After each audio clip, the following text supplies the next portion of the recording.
kaka poyo umela libela o nankata mfumbwa ye bato nyonso baokolola mfumbwa ye Gabriel Keri yo pe kata mfumbwa ye Gabriel Keri kata mfumbwe kunze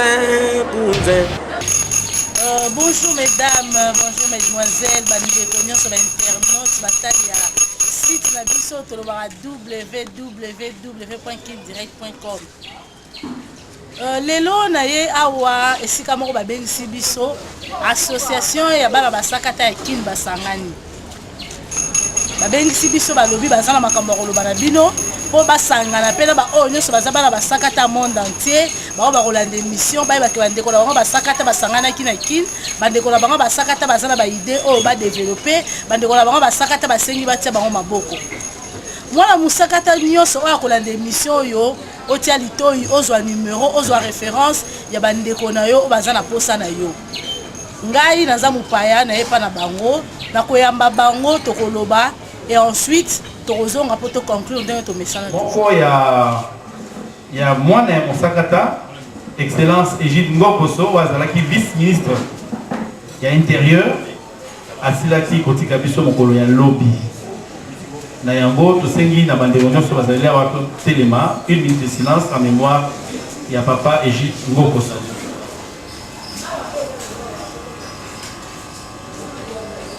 Bienvenue à Bao Nyonso Baye Kosangana na biso elongo.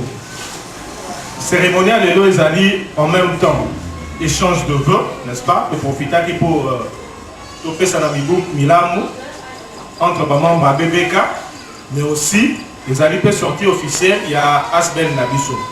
Donc BBK ça vraiment les Sengokomona bandeko Nabiso ya basi ya mibali baye vraiment ébélé.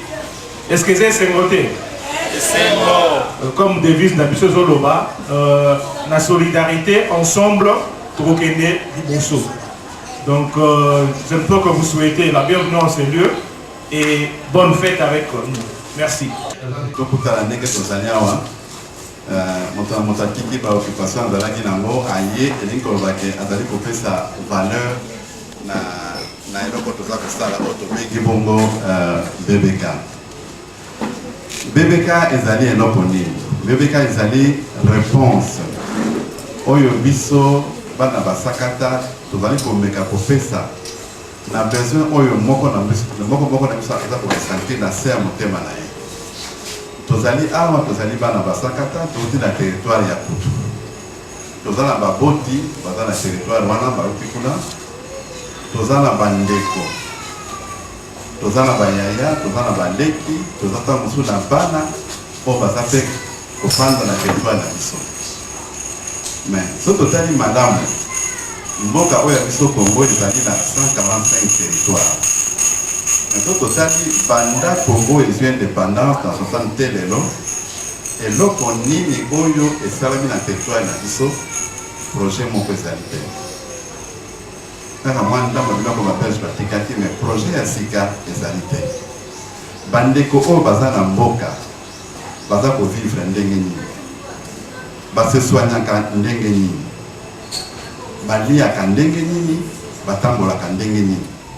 Bana oyo baza na mboka bandeko oyo batikali na mboka bana baza kotanga na bacondition nini, baekole eza na bacondition nini, bamelaka mai ya ndenge nini, est-ce que courant ezali, bavoyageaka na bacondition nini.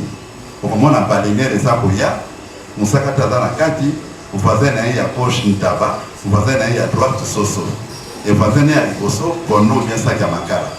Est-ce que on ezali bacondition normale oyo bato bakoki kotambola nango na 21e siècle? tomonaka bafoto toza koseka mais kosarete kaka oseki epuis osuki wana ezali irresponsable. Epike moko moko na biso dase ya motema ayokaka posa wana mais est-ce que nakoki kosala eloko moko te mpo na territoire na biso? eloko toza kosala na cadre ya BBK ezali kotia posa wana ya oyo moko moko ayokaka kotia posa wana esika moko mpona komeka kotonga eloko moko. C'est vrai que l'État a dans la monnaie mais est-ce qu'il faut absolument tout attendre de l'État? Ce qui est école, na territoire à Tol et Lomboé. Il faut poser la terre pour l'État pour remplacer Tol, tout ce qui a en boula. Est-ce que ce qui ngaï, yo, na yé, to s'agisse moi mbongo, tokoki kosomba batole mpona kobongisa ekole ya bana te, tokoki kosomba mbongo mpona komeka kosala baban te, toza na forestop, toza na banzete ebele. Qu'est-ce qui nous empêche ya kosala baban mpona bana na biso? Tozotika bana bafandaka likolo ya bamanzanza to likolo ya mwa eteni ya libaya. C'est une injustice vis-à-vis ya bandeko oyo totika na mboka. Yango tolobi ke non, c'est vrai que l'État azali bandeko oyo tokona oyo baza na classe politique bazali baza kosala oyo bakoki, mais on ne peut pas tout laisser entre les mains ya bandeko wana. Il faut tozwa conscience que moko na biso esika azali capable ya kosala quelque chose pour le territoire na biso. To totie effort na biso ensemble tokosala eloko ya malamu pour le territoire na biso. Donc objectif ya liboso penza ya BBK ezali développement ya territoire ya Poto. Tosali BBK na Kinshasa, bana oya Belgique baza kosala BBK Belgique, BBK France ezali, BBK UK baza kosala ngo, BBK États-Unis, BBK Canada, mais chaque mboka oyo pa bana basakata bazali basangana avec un objectif commun. Tout ça la nini pour na territoire na biso ya Poto. L'État kosala oyo ya mais biso moko tokoki kosala nini. To zipelongite si baroba que non eza kosala ya l'État non. O bazomona pasi kuna baza bandeko na biso. Et nous pouvons beaucoup faire pour la aider bango. Tomelaka moins pierre, tomelaka moins sucré, tomelaka moins pomme, mais surtout ti bambongo là ensemble, tokoki kosala quelque chose, tokoki kosala ba projet à développement. Donc tokoki identifier ba besoin urgent et pas na biso. Pour ça, il y a un programme pour le voilà dans Mboula Oyo, tout le dans 5 secteurs, il y a territoire à Poto, tout ça est leur propos. Tout il y a des hôpitaux, tout il y a même des panneaux solaires, on les va opérer à la pétrole, pas va opérer la lumière et l'énergie solaire. On les va passer à l'opération, dans la gilette, comme on fait dans certains coins, tout ça va bistouiller, tout il y a que nous pouvons faire pour la condition de vie, il y a des gens qui sont là. Donc, et là, pour la motivation, il y a des personnes qui allaient à mon développement, il y a des gens là. Et puis, deuxième objectif, c'est pour voter ça. C'est vrai que les gens de Gaza, dans le cas de Bengo, ils ont $100 pour titre, ils ont 50 pour titre. Mais est-ce que moi, il y a madame, il y a pour aider Bango et Angoana? Si nous nous devons créer une salle, pour créer richesse pour la bande de Conabiso, pour aider Bango pour améliorer les conditions de vie dans le monde. Parce que na posa ya kozala na téléphone, parce que na posa ya kozala na courant na ndako na moi ya bio na ba frigo, pourquoi pas? Parce que na posa na o ezali ba posa ya bateau, ya monde moderne, bandeko baza na mboka, baza pe na personne wana. Mais ba posa tika la monde nini, so to aider Bango te. Donc nous devons pour assumer responsabilité na biso pour lutter moyen à côté la volonté d'Abisso, on a effort d'Abisso ensemble pour que le territoire d'Abisso ya Poto est tombouama. Les hommes qui ont politique, les hommes qui ont développement, les hommes qui ont salisa, bandeko d'Abisso, oyo bazali na mboka. Voilà en résumé l'objectif oyo tout créer l'ingomba ya PBK ezali ya mboka. Développement ya mboka d'Abisso, développement ya bandeko bazakuna, développement ya territoire d'Abisso. Président, il y a François Nabiso, papa ingénieur, l'aide de mon père.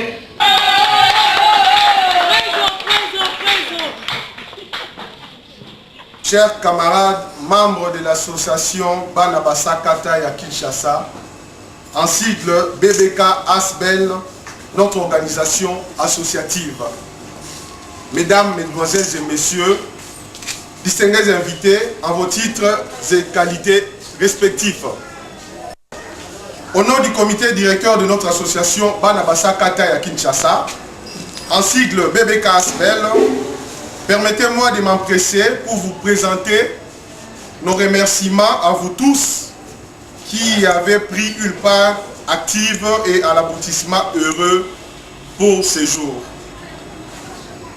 Je tiens ici à saluer toutes les personnalités qui ont bien voulu accepter de nous honorer par leur présence à cette cérémonie marquant la sortie officielle de BBK ASBEL, au cours de laquelle, profitant du début de l'année, nous allons échanger les vœux entre d'une part différents membres et d'autre part entre membres et nos familles ainsi qu'avec les partenaires devant nous accompagner dans les défis importants qui se dressent à nous pour la réalisation de nos objectifs.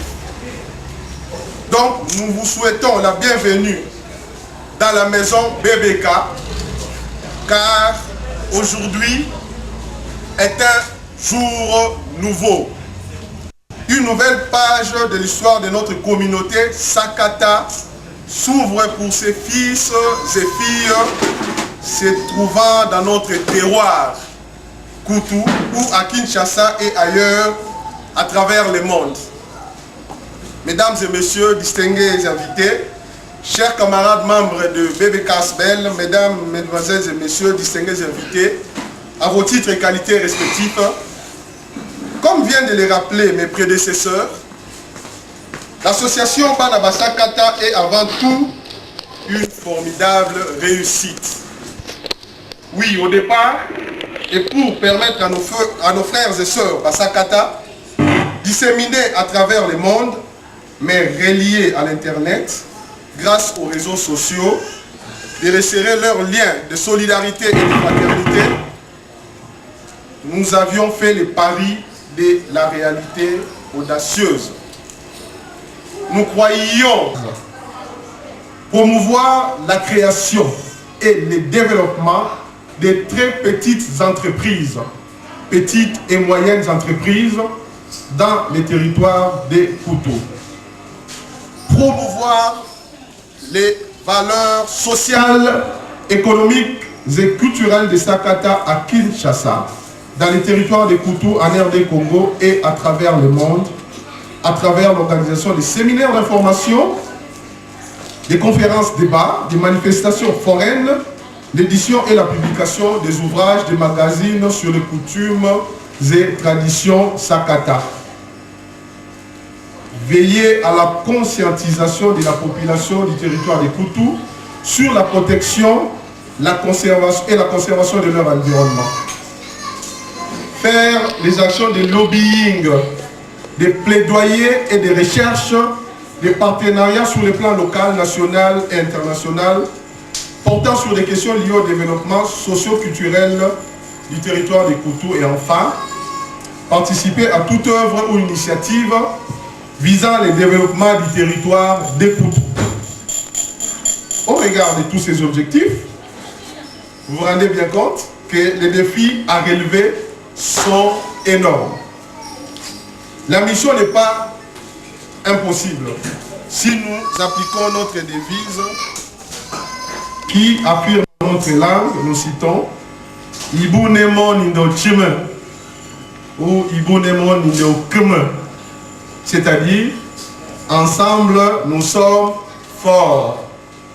Mesdames et messieurs, distingués invités, chers camarades membres de BBK ASBEL, mesdames, mesdemoiselles et messieurs, distingués invités à vos titres et qualités respectifs, l'ASBEL BBK est une association sans but lucratif créée à la suite de l'Assemblée générale constitutive réunie en session extraordinaire en date du 9 août 2014, qui a bénéficié de l'autorisation provisoire de son fonctionnement conformément au F90 qui nous a été délivré, F90 bar 23830, délivré par les ministères ayant la justice et la garde des Sceaux dans ses attributions par la lettre du directeur chef de service des cultes et associations, numéro juste bar CG bar 20 bar 076 bar 2015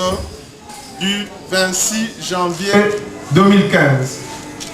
Présentement, BBK ASBEL est dans le processus d'enregistrement au ministère national ayant les plans dans ses attributions, processus à l'issue duquel notre association pourra participer effectivement en contribuant à la définition de la politique nationale du développement en faveur de l'arrière-pays en général, du territoire des Kutu en particulier, dont les originaires et ou ressortissants vivant dans la ville de Kinshasa ont renforcé leur lien de solidarité à travers notre ASBEL. perspectives d'avenir en ma qualité de président et avec le concours de tous les collaborateurs et collaboratrices au sein de notre comité directeur, je réaffirme avec force la volonté de BBK Asbel, laquelle est apolitique et non confessionnelle, de préserver la protection des valeurs sociales, économiques et culturelles de Sakata et contribuer au développement durable de notre terroir Hutu. Au sein de la République démocratique du Congo, qui tend vers son émergence dans le futur. Tel est notre souhait. C'est en mettant en œuvre le plan quinquennal d'action prioritaire 2015-2020, qui sera issu des recommandations, allais-je dire, du DCRP, Bandundu, du plan de développement agricole et rural du territoire des Koutou, initié par les conseils agricoles et rural de gestion CARG en sigle du territoire des Koutou en 2010, ainsi que des aspirations profondes des populations à la suite de la mission qu'effectuera dans les semaines, le mois à venir, une équipe d'experts de BBK Asbel dans les territoires des Koutou. Mesdames et messieurs, distingués invités, chers camarades, membres de BBK Asbel, mesdames, mesdemoiselles et messieurs, distingués invités en vos titres et qualités respectifs, nous ne pourrons terminer notre propos sans adresser nos sincères remerciements à nos frères et sœurs Basakata qui se prêteront à apporter leur contribution positive afin de renforcer notre solidarité fraternelle et de dégager des pistes de solutions sur les questions et les problématiques liées à la problématique du développement socio-économique de notre territoire, Hutu, ce qui favorisera sa compétitivité avec les autres territoires au plan national. Car sans le développement socio-économique des Hutu, on ne pourra vaincre ni la faim, ni la pauvreté, ni la maladie qui ronge ces populations. Par ailleurs, au nom de l'association Bana Basakata de Kinshasa, de son comité directeur que je dirige et de tous les membres disséminés à travers le monde, je présente donc mes vœux les meilleurs pour cette nouvelle année 2015 à tous les membres et à vos familles. Que l'Éternel Dieu daigne dans sa bonté céleste accorder encore une fois de plus santé, longévité et moyens financiers nécessaires afin d'accomplir vos missions et autres besoins tant pour nos familles que pour notre communauté. Que vive la République démocratique du Congo, que vive l'Asbel BBK, que vive la communauté Bana Basakata à Kinshasa, que vive le territoire des Koutou.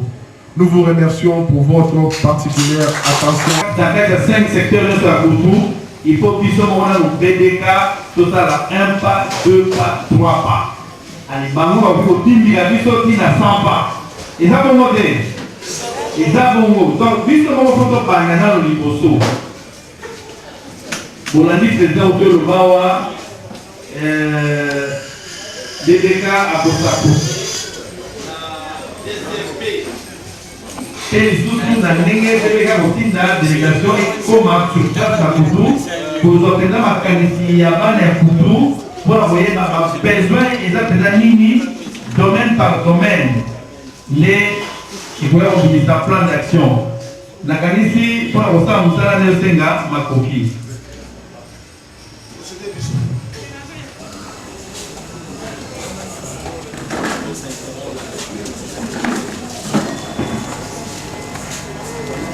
Ok, je fais la commission sociale, la partenariat pour le développement comité social.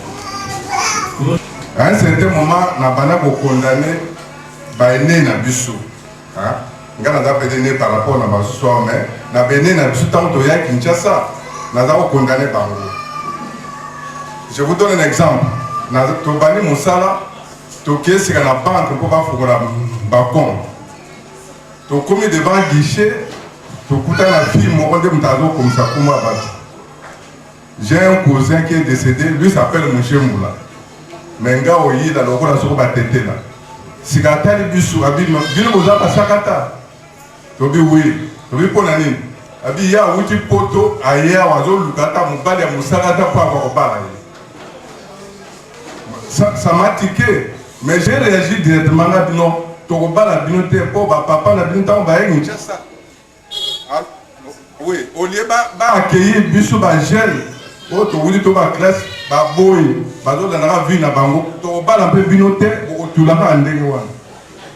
Alors quand j'ai appris que association moko ya bato bazwi idée wana poto tokutana, j'étais vraiment content. Même si nga nasalaki yango te bato bazwi initiative, c'est bien. La preuve en est que j'ai obligé mon fils pour toya na ye parce que lui c'est un Quinois que toi qui ne pas moi la même réalité, peut-être que tu vas trouver une femme là-bas.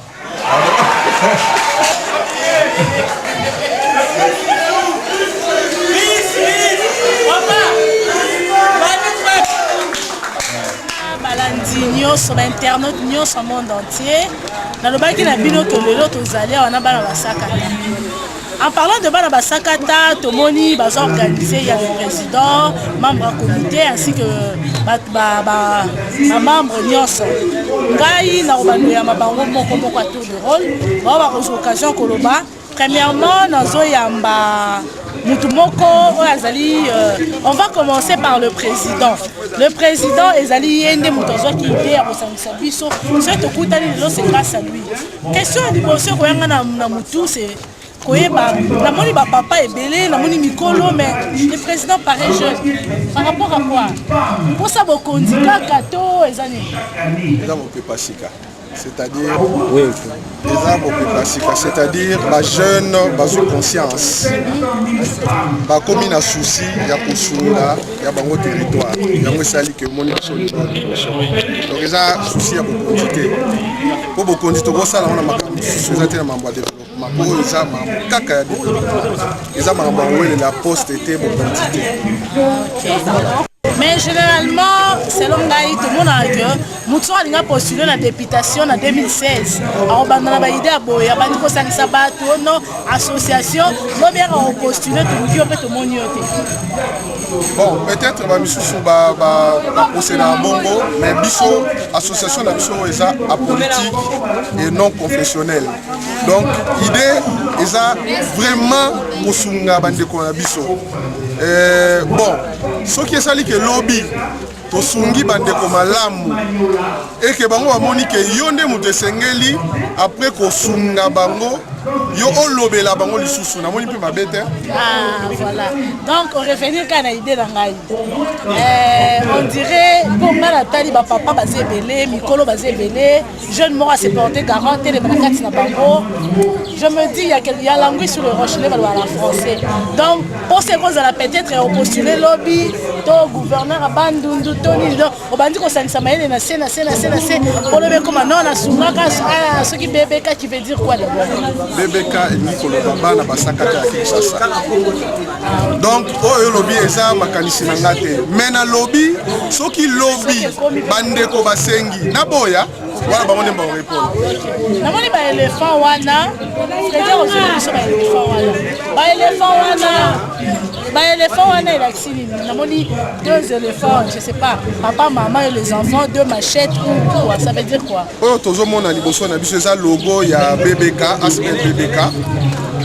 Na kati ya logo wana tomoni deux éléphants mâle femelle na deux éléphantaux eza comment on peut dire totem na biso basakata éléphant. Éléphant, pourquoi l'éléphant? Éléphant eza totem banda ba kokoko na biso ezola kisa puissance makasi ya mwana musakata baza 4 pona kolakisa ke toza ensemble yango moyi devise na biso na Césali ensemble nous sommes forts. Éléphant atambola ye moko te omona jamais éléphant moko azosala nzela baza toujours en troupeau yango moni bango baza 4 to représenter wana toza na likwangola toza na H pona kolakisa mosala ya bilanga musakata avivaka na mosala ya bilanga voilà. OK. siko basakata toyebi bango te biso toza bapaya toza toye koya basakata baza banani bazalaka wapi babimela wapi tout ça l'historique ya mboka ya ethnie na bino ce qui a historique et aux biso midi à 14h mais en bref on a lobby basakata bazalaka na territoire ya Kutu na province ya Bandundu territoire ya Kutu na on va dire district ya Maïdombe. Donc basakata bazo se retrouver. Oh, selon l'histoire, il y a plusieurs versions. Finalement, sous Babato Kota Cameroun, Nicolo, avec des diverses migrations, titres au Séréto.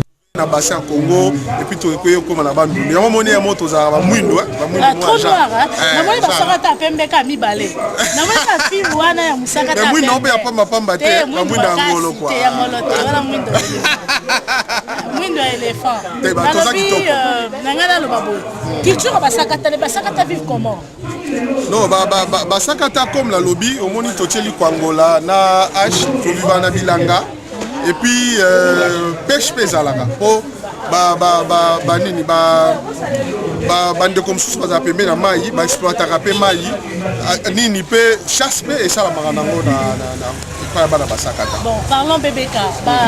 BBK est botaniquant. Asbel BBK makanisi et utaki à travers forum moya Facebook sur internet et puis batu na Facebook alobi mais tous ensemble pour la nit rokuta na te biso batu ya Kinshasa par exemple. On a recollisé d'abord bolingo entre biso. L'idée c'est qu'il bosse en Ghana. Les tokutani tobi mais bolingo kaka mais bandeko na biso bazo souffrir na territoire. Tout le monde ba image ndenge nini pas chez na kati ya territoire mais biso toza plus ou moins na ba condition à la capitale et puis bandeko ba na poto. Pona ni to rozwa likanisité ya kosunga bande. Malembe to bandi ko sangana finalement to orienté Asbel association na biso o ezalaki neti mosiki to commission Asbel et puis t'orientant vraiment vers le développement dans tous les secteurs, éducation. Ça fait combien de temps? C'est depuis le 9 août 2014 que tu as quitté la station. Vous avez moins d'une année? Mais à peine 6 mois. Bon, le lot c'est quoi? Le lot est sorti officiel, il y a Asbel na biso. Pambate ndongo lobi tozana mwana na bambula mais na makanisi toza mosika makasi déjà makanisi nangi oloba ete po tosala baction minene lobby il faut tozala en règle na l'état déjà toza na autorisation provisoire F92 mais toza pe na processus bilo kutu basakata bozana ba konzebele totanga kombote mais boza quand même il y a beaucoup de basakata. Oui, c'est aussi le cas ya ba tribu mususu c'est vrai toza pe na côté religieux toza pe na ba évêque ba même 4 ouais archevêque kutu bazali oui. Mais biso toboyi kotikala na niveau ya provisoire hein tolingi tozwa mikanda de sorte que l'état ayeba biso comme ça so l'état aza na makanisi ya kosala misala na mboka na biso ayeba ke biso tozali pona kokanisa bandeko sikoyo na ngai na tuna boye vous avez des projets ou dans BBK ils ont visé pour le moment nalandaki mot de circonstance bolobi ozala ko sangala pour osunga baza na ba province na mboka na bino tout ça mais tu vois que généralement les Congolais sont égoïstes ça c'est la nature ba Congolais na ndenge égoïsme est-ce qu'on kanisi to ceux qui montreront espérance ndenge telemi na soka zala ndeko na mboka te croyez-vous qu'on a volonté ko pesa mbongo na ndenge moko na mutu azala ndeko na on pasika yango na lobaki donc biso toye grave donc biso toye na kolobate ko corriger mais toye vraiment na makanisi ya sika na ba innovation na bolingo penza oyo vraiment oyo uti au plus profond de nous po na kokanisa bandeko na biso bozonga après une année bongo to solo botala soki égoïsme ezali soki hein Kobomba nezali. Donc voilà. Siège à BBK Kinshasa c'est wapi? Siège à BBK ezana A32 avenue India na commune Kalamu quartier Matonge. Est-ce que mo continue bazana BBK libana po biso ba Rolanda biso libanda Rolanda biso na MPB et pas pasteur Bobo Rolanda biso et pas vient na ngeba kokolo Rolanda biso na YouTube na www.kindirect.com. C'est pour ça que nous bezali na bandeko nyonso baza libanda bana basakata ya monde entier kolobala bango. Mbela na ngai ezali kaka que bana basakata nyonso ya monde entier bakoka ko se réunir na ba zone géographique o bazali pour ensemble batia makanisi na bango au profit ya territoire na biso. Donc bakoki ko se mettre ensemble pour avoir idée et puis qu'on contacter biso ou ya Kinshasa tous allez déjà assez avancé. On contacter bino par quel moyen, numéro de téléphone, par Facebook ou comment? Par Facebook, tous en a forum Facebook, tous en adresse mail banabasakata@kinshasa@gmail.com. Numéro nanga président ingénieur Blaise Boupère, ezali 082 41 381 42. 082 41 381 42. On peut contacter Bisso comme ça. Donc on dit que solo là, tout ensemble les idées na Bisso justement pour mener l'action en faveur du territoire. Ok, président, dans un égoïste était, dans mon bandero mususu bazo zelayo. Moi je dirais, dans la basakata sur le monde entier, bah on y sur ma côte à YouTube, dans la basakata à Londres, États-Unis, monde entier. Pour contacter le président, le numéro est là. Je ne sais pas par qui on va commencer. Bonjour papa. Bonjour maman. Le nom c'est Monsieur Franck. Vous avez quel rôle dans l'association aux Anani, aux Anagrades, titre? Bon, on a 4 associations, on n'a aucun grade. Ouais. Mais on a des membres de l'association. Nous venons tous pour mettre notre pierre dans l'édification d'une société forte et à Basakata. Tout le monde a liba ezala, tout le monde a bako, tout le monde a suka.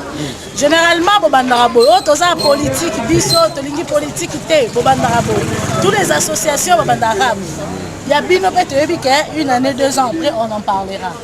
Bon, en tout cas, Yabiso Ezali, pas purement dans ce cadre-là. D'ailleurs, on venait de vous lire les objectifs, la mission et l'association. Nous sommes une association apolitique, une ASBEL. Ça commence toujours donc, comme ça. nous ne sommes pas à confondre avec une association politique, mais je crois, comme le président l'avait dit autrefois, il peut arriver que, compte tenu à service, le meilleur service que l'association offre, par exemple, dans la contrée Nabiso, que la contrée décide pour dire que notre ligne motoise à la loi Molobé-Nabiso. Mais nous soulignons toutefois que nous ne sommes pas apolitiques. Et dans ce cadre-là, ce qui nous doit bien dans le cadre, a comme servir comme politicien. Mais à servir pas, non, il y a l'association Nabiso et BBK. Ok.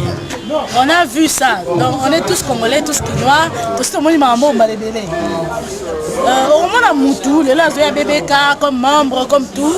Lobby, BBK tient Maboko, a comme côté fois comme soit dans l'Assemblée nationale. Au lieu de parler, pour la BBK, comme le gouvernement a les Amagambo, tous au monde déjà. Donc, c'était pas la première émission à BBK. Image érotique. Tu as raison que ça va être 53 ans, 2 ans plus tard. BBK, selon you, en tant que papa, s'il faut choisir Moutoupa le Bélabi, nous allons choisir même. Bon, nous avons dans toute association, on a une structure bien mise en place, bien organisée, une association qui est organisée, comme la nôtre ici, elle est très bien organisée. Nous avons le président. On ne peut pas, si on veut avoir un porte-parole par exemple, nous savons combien d'efforts le président a fourni pour que tout ça aille. Mais je rappelle une petite historique. Je fais une petite historique sur les Basakata. Les Basakata, comme on a dit, c'est un peuple qui est venu, peut-être éléphant qui est venu, disons, on dit d'après historique, parce que notre oncle Azalaki greffier, il y a territoire, il y a secteur et amphimie.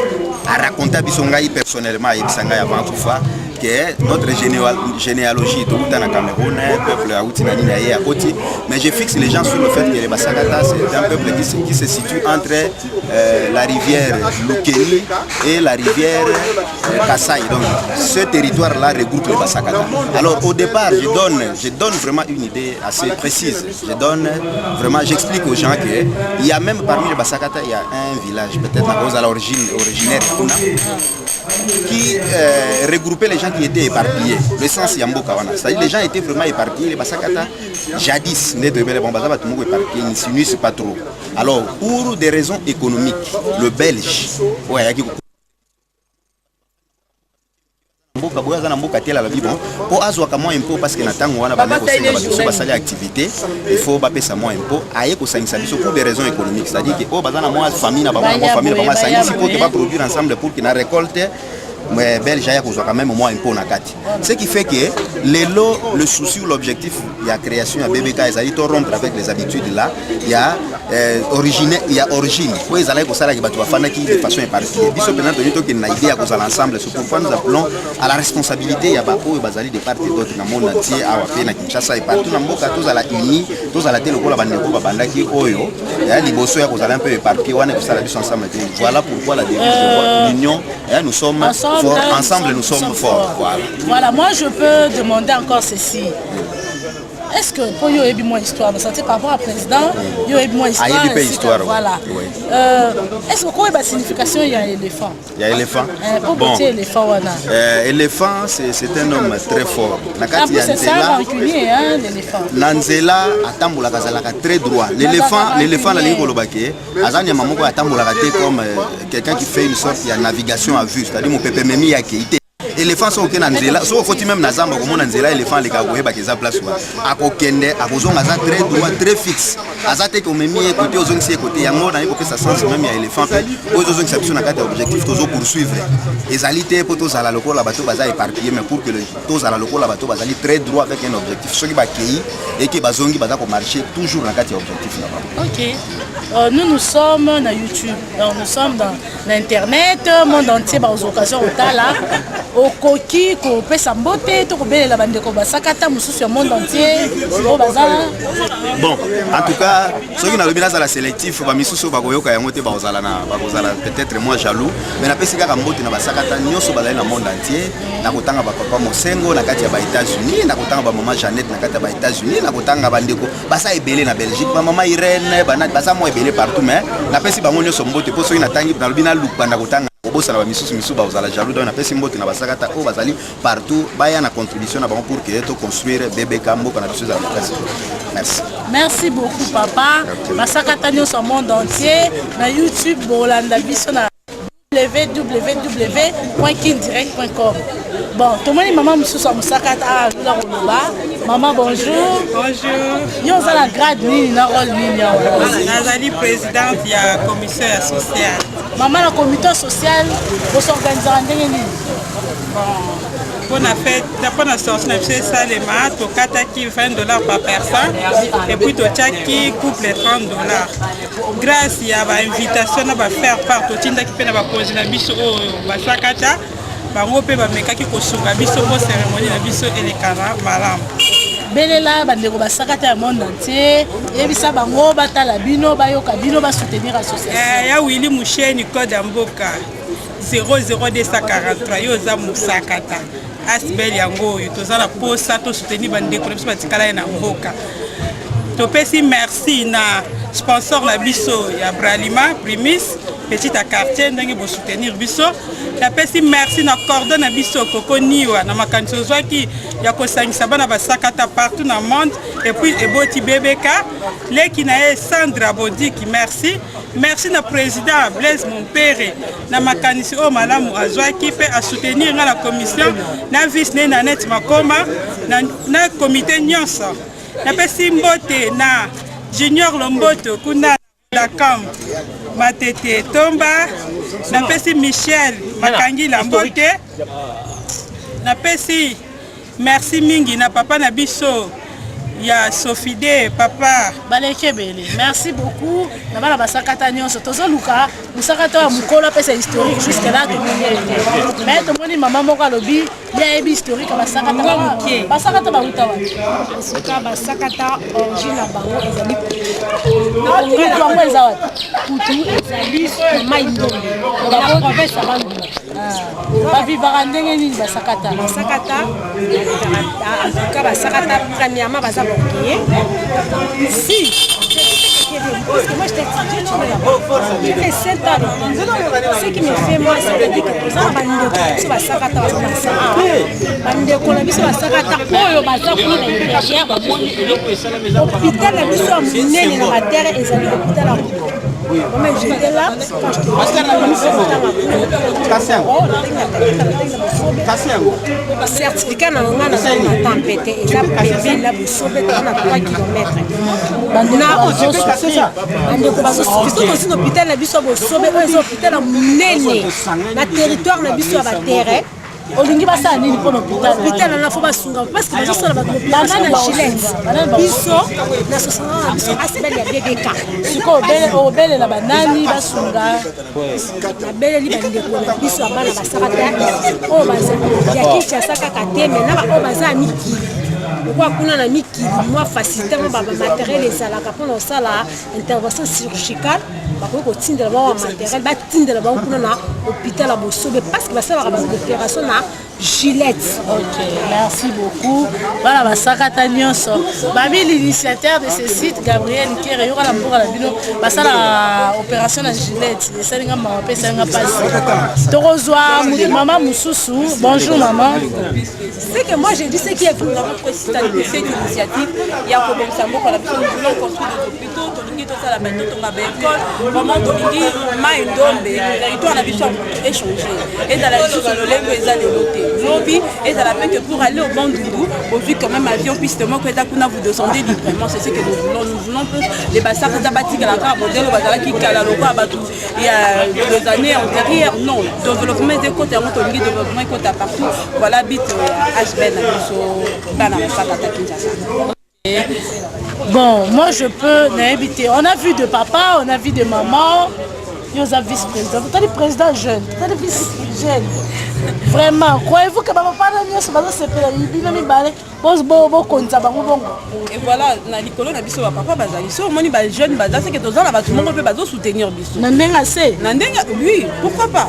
C'est pourquoi déjà bazo soutenir biso c'est que ba limite so to tepe na mboka na biso ko nzango eza mwa eza mukolo te eza mwa muke. Donc tozo landa ka lokolo. So ki mboka déjà mwa muke asimbi on pe makambo etambola malamu. Pourquoi si belle bala muke pe ba ko simba te makambo etambola malamu. Pour preuve lelo déjà première sortie officielle na biso et que ba vieux ba vous avez vu, ba vieux bazana c'est pour dire que bazana sima na biso, bazana comme babiso pour que l'obé za malamu. Merci beaucoup maman Vice. Voilà na cadre kaka ya BBK, bana BBK bazo continuer ko lobela, bana BBK bazo belela, basakata ne so monde entier na musakata dans na basakata te. Basakata ne so monde entier boyo ka bandeko ba beleli papa kombo na yi. Kombo na ngai Franck Boyeme. Papa Franck Olobi. Nangi koloba ko lancer seulement appel na bandeko no surtout ya basakata ba na monde entier. Ko bango ete asbe na biso BBK yango toti kosala sortie officielle na biso lelo bongo tomonaki ndenge nini président lobaki pe ba conseillers balobaki ete objectif na biso ezali koyeba ko faire développer ozali territoire na biso ya Kutu bongo na yango nasengi na bandeko nyonso bali partout pour monde oyo azali kosepela na initiative oyo tozwi mpona koyeba kosunga bandeko na biso oyo bali na katikati na pasi na territoire na Kutu esika biso nyonso touti toyeba kokanga vraiment maboko te toya ebele topesa bafond na biso mpona kosunga aspect oyo ekende biso bongo ndeko yo musakata yo ozali na pays mosuku tozali meka koluka lisanga bana basakata esika bango bazali tozala bomoko de façon que te faire développer le territoire na biso to tribu na biso sakata. Merci beaucoup. Papa Moussous Bazali, bonjour papa. Bonjour maman. Papa Olobi. Ouais, nga kumonanga Dadi Mosengo. Oui. Naza membre ya Asbel BBK. Et tout moni le nous a sorti officiel na biso. C'est pour juste expliquer que tout est maintenant en ordre avec l'administration de la République. Donc action na biso sikoyo komonana. D'abord na effort na biso moko, ensuite na financement pour rejoindre. Alors dans ce sens-là, tout ça les ressources bazana mboka na poto na moni ba Mosengo na moni ba Alphonse Mosengo. Merci pour notre effort pour ça pour na BBK ya bana France. Et puis bande ressources bazana na Bandundu na Isaka na Semendwa et partout. Pesi bango bambote belé ba Blaise ba Congo ba Malizo pesi ba kiwa maele bambote belé to bosani binote be fort auto ça na BBK et au mona na mboka moi mke to rezoa to sunga bino merci beaucoup. Merci, espérons que Maman Sobolobi et Kokisama maman Moussou Azawa alinga pesa bambote alinga belela bana basakata monde entier. Ah oui, na beleli lolo mutima. Papa na Carole na France. Na ebisi soucia Jean-Marie Lukwasi. Ni na bino yango yo. Ya don Allemagne. Bosunga biso. Mami Kabwiku, mon ami Blandine Tambwe, Flavie Mbombo. En tout cas, bino nyonso. Papa Léo Bakonjo, Papa Joseph Mukuba. En tout cas, bambongo na bino ekosala bien. Junior Lomboto, Michel Makangila. En tout cas, vos alawana pour nous soutenir biso. Honorable Arthur, Kunana Banga Moyo. En tout cas, honorable, merci beaucoup. Na segi lisusu, na bébé nanga Christelle Mabaya, mon mari Daniel Pia. Bien Pia, ba meilleur vœu, ba mbote belé na bino nyonso, ba jardinier nyonso na bosani binote. Voilà, tout est bien qui finit bien, dit-on. Tokuta na bala basakata, toki ba na bango. En tout cas, ils ont accepté la mingi vraiment. Quand la bande ko ba sepeli ko sangana ka boye, ko ba ko sungana po ba lobi, ko sapi moko sokola elongité. Bango ba simani main dans la main. Quand ba komia wa, ensemble nous sommes forts. Ya solo bango ya penza te comprendre qu'ensemble nous serons plus forts. Ce qui bino bala basakata banda, lotie bango le beau.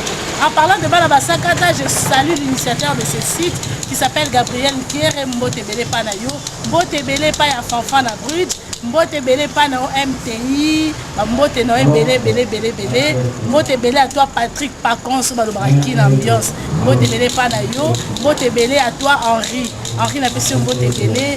Ce qui n'a kanti ba mbote donc jamais na koti sauter yo ya na ngakati. David Olito, Mbote Bele Siko Yozali, Mbote Bele à tous les kinoiseurs du monde entier, staff Nyon Serkin direct na Enz, na Pesibino Mbote, là je salue, président Ziggy, Yo Yebi, Babi Joseph Muchodo, na Lobaki Rozoka, Vedir Fozoka Penza, Mbote Bele, na Tanti Nanga, na Hollande Claudine Moussendeli, pas sa vraie chérie, Mbote Bele à tous les Boulabanga, petit frère propre, Flori Boulabanga, Yo Yebi, Yo Kozanga jamais, Noko Abana héritier, Matouba en Afrique du Sud, Noko en tout cas sentir nzamba tie le boko simbi John Chimanga Mbote Bele pa na yo Mbote Bele la cyber moko si